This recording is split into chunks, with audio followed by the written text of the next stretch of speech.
हा दोन आहे दोन आहे का? हा मी बघितले. काट्या नाही आपल्या काय? हाय रे गज आहे. गज आहे ना? हा काय याच्यामध्येच आहे. याच्यातच आहे. हा इडा इडा इकडं आलं इथून खाल तास गेला अरे ते येट पाळतलाच ना. हा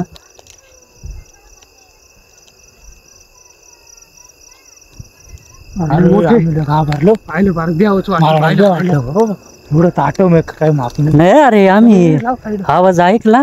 हालत हालत बघ मग वाघ आता पाहिलं आल्याच्या नंतर मक्कात मालकाच्या घरापासून करसा मग इडं आलो पाहिलं. अरे नमस्कार मित्रांनो, खूप दिवसांनी ब्लॉग बनवतोय. तर आज रात्री ना तर आमच्या इथे ना बिबटे आले होते. 2 बिबटे होते. तर मी प्रत्यक्ष बघितले. 3 मुलं चालले होते. तर 2 मुलं वाटेघरी होते आणि एक मालकाचा मुलगा होता. तर मालकाच्या मुलाला ना ते घरी नेऊन घालायला चालले होते. तर तिथं त्यांच्या घराच्या पुढे थोडंस 400-500 मीटरवरती तर तो रस्त्यावरती बसलेला होता बिबटे आणि एक जिवारीमध्ये होता. त्यांच्या गाडीसमोर होता बसलेला. तर तिथून गाडी चालली होती, गाडीसमोर बसलेला होता तो. तिथून काही हलत नव्हता. तर त्यांनी आरडाओरडा केला, गाडीचा रेस केला, हॉर्न वाजवले, तेव्हासुद्धा तो पळत नव्हता. तर नंतर आहे ना नंतर तो जास्त आरडाओरडा तेव्हा तो पळाला. तर अशी घटना घडलेली आहे संध्याकाळी. तर अशीच एक 8-10 दिवस घटना झालेली होती.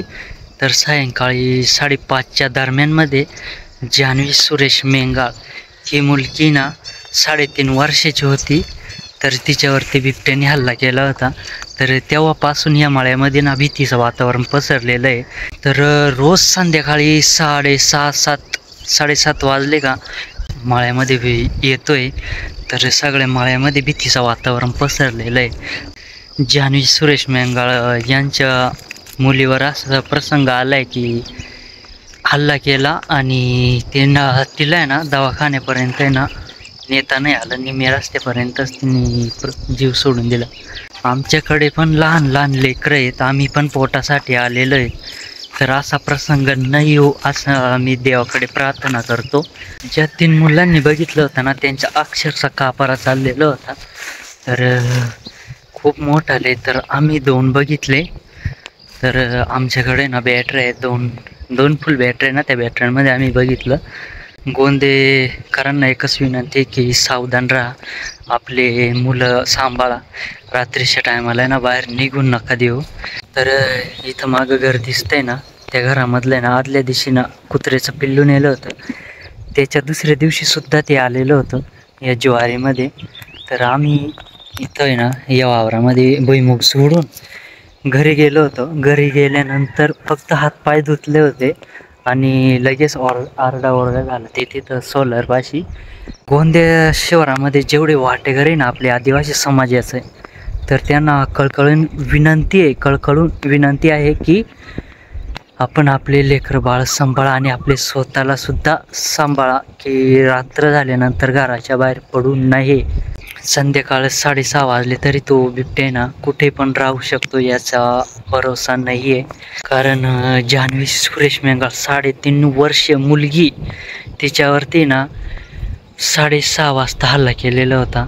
तर ते पण 2 बिबटे होते. तर एका मजुरी करणारा व्यक्ती पेट साईडचा कोकणी कोण सांगतात त्यांनी सोडवलेली होती. पण तरी तिचा जीव वाचवता आला नाही, दवाखान्यापर्यंत नेता आलेलं नव्हतं. पूर्ण मळ्यामध्ये ना भीतीचं वातावरण पसरलेलं आहे. तर संध्याकाळी 7:30-8 वाजले की लगेच आरडाओरडा होतो, रोज होतो. मागल्या वर्षीसुद्धा एक हल्ला झालेला होता. त्याच्यामध्ये सुद्धा एक मुलगा ना हल्ल्यामध्ये ठार झालेला होता. तर यावर्षीसुद्धा हल्ला झालेला आहे जान्हवी मेंगाळ आमच्या आदिवासी समाजाच्या मुलीवरती. तर मित्रांनो आहे ना आम्ही या पायपापाशी उभा होता तो, आणि आम्ही ना इकडे या निंबाईक इथून चाललेलो होतो. तो इथं पायपापाशी उभा होता, तरी पण तो पळत नव्हता. नंतर आम्ही जसा जवळ आलो तर आम्ही 7-8 माणसं होतो, तेव्हा तो आहे ना घाबरला म्हणजे तो इथून आहे ना हे बघा, या इथं हे सापट दिसते ना, या गांधारीपासून हे तोडलेल्या, इथून आहे ना तो गेला इकडे. तुमच्या मागे ना त्याचे पायाचे ठसे आहेत, ते मी तुम्हाला दाखवतो. या बाथरूमच्या मागून ते इथे पण त्याचा पायाचा ठसा आहे. परत बघा इथे पण आहे आणि इथे पण आहेत. आणि ना हे बघा इकडे, इथे. तर मित्रांनो, इथे ना एक गचपान आहे का, या गचपानामध्ये ना आलेला होता रात्री, काढून द्यायचा प्रयत्न करत होतो.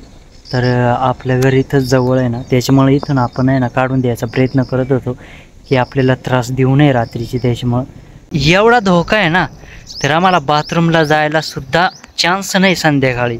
आम्हाला आहे ना लहान मुलांवरती एवढं लक्ष ठेवायला लागते ना संध्याकाळ झाल्यानंतर, तर आम्ही त्यांना आहे ना घरामध्येच ठेवतो. तर आम्ही सुद्धा घरामध्येच राहतो. रात्र झाली ना लगेच आम्ही पण घरामध्ये राहतो. तर मी आलो या मकामध्ये. या मकामध्ये पण माग आहे, मी दाखवतो तुम्हाला. इथं बघा, इथं स्पष्ट दिसत आहे. इथं हे बघा, इथं इथे पण एक आहे ना, स्पष्ट पंजा दिसून नाही राहिला ना. इथं स्पष्ट दिसतोय इथं.